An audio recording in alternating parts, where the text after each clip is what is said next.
ಅಲ್ಲ ಅವ್ರಿಗೆ ಈಗ ಮಾನ್ಯುಮೆಂಟ್ಸ್ ಡ್ಯಾಮೇಜ್ ಆಗಿದೆ ಸರ್. 15 ಕಾರ್ಮಿಕರು ಒಂದು ನಿಮಿಷ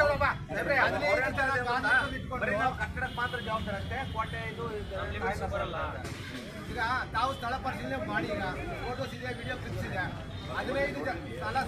15 ಜನ ಕಾರ್ಮಿಕರು, ಒಂದು ಜನರೇಟ್ರು, ಒಂದು ಡೈನಾಮಿಕ್ಕು, ಒಂದು ಕಟಿಂಗ್ ಮಿಷನ್ನು ಅಷ್ಟಿಟ್ಕೊಂಡು ಶನಿವಾರ ಭಾನುವಾರ ಸೋಮವಾರ 3 ದಿನ ಕೆಲಸ ಮಾಡಿದ್ದಾರೆ. ಒಳಗಡೆ ಕಲ್ಲುಗಳನ್ನ ಪೀಸ್ ಮಾಡಿದ್ದಾರೆ. ಅದಕ್ಕೆ ಜವಾಬ್ದಾರಿ ಯಾರಾಗ್ತಾರೆ? ಈಗ ಅಪ್ಪಿತಪ್ಪಿ ಈಗ ಅವತ್ತು ಅಂತ ಯಾರು ಸತ್ತಿಲ್ಲ. ಈಗ ಮೊನ್ನೆ ಯಾರಾದ್ರು ಸತ್ತಿದ್ದಿದ್ರೆ ಅದಕ್ಕೆ ಮತ್ತೆ ಹೊಣೆಗಾರ ಯಾರೋ, ಕೆಲಸ ಮಾಡ್ಲಿಕ್ಕೆ ಯಾರೋ ಹೇಳಿದ್ದಾರೆ ಅಧಿಕಾರಿಗಳು ಇಲ್ಲವಲ್ಲ. ಈಗ ತಾವು ಅವ್ರ ಮೇಲೆ ಕ್ರಿಮಿನಲ್ ಮುಖಾಂತರ ನೀವು ಹುಡ್ತಿರೋ, ಅವ್ರು ಹುಡ್ತಿರೋ, ಯಾರು ಹುಡ್ತಿರೋ, ಸಾಯಂಕಾಲ ಲೈಸೆನ್ಸ್ ರದ್ದು ಹಾಕಬೇಕು, ಅವ್ರ ಮೇಲೆ ಕ್ರಿಮಿನಲ್ ಕೇಸ್ ಹಾಕಬೇಕು. ಆಗುತ್ತೆ ಅನ್ನೋದಿದ್ರೆ ಆಗುತ್ತೆ ಅನ್ನಿ ನಮ್ಮ ಆಫೀಸ್ ಬರೋದಿಲ್ಲ. ತುಮಕೂರವರು ಅವ್ರು ಹೇಳಿದ ಅವ್ರು ಹೇಳಿದವರೆಲ್ಲ ಅವ್ರು ಬರ್ತಾರೆ ಅನ್ನೋದಿದ್ರೆ ಅವರು ಬರ್ಬೋದು.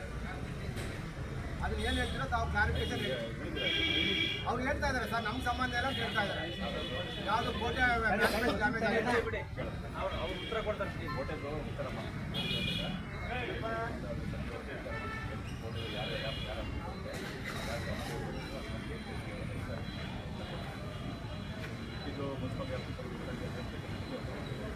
ಅಲ್ಲ ಅವತ್ತು ಹೇಳಿದ್ದು ಸರ್, ನಿಮ್ಮ ಮುಂದೆ ವಿಡಿಯೋ ಕ್ಲಿಪ್ಸ್ ಇದೆ, ಫೋಟೋಸ್ ಇದೆ, ಎಲ್ಲ ಇದೆ.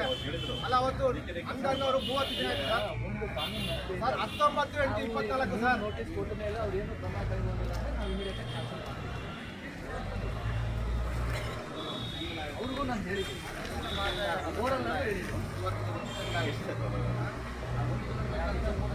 ಕೆಲಸ ಮಾಡ್ತಾ ಇದ್ದಾರಲ್ಲ ಸರ್, 19/8ಕ್ಕೆ ಸರ್ ಒಂದು ಅರ್ಜಿ ಕೊಟ್ಟಿರೋದು. 19/8 ನೋಟಿಸ್ ಕೊಟ್ಟಿದ್ರೆ ಮತ್ತೆ ಪ್ರಾಜೆಕ್ಟ್ ವರ್ಕ್ ನಡೀತಿದ್ದಾರಲ್ಲ, 19/8 ಬ್ರೇಕ್ ಮಾಡಿರೋದು. 19/8 ತಿಂಗಳು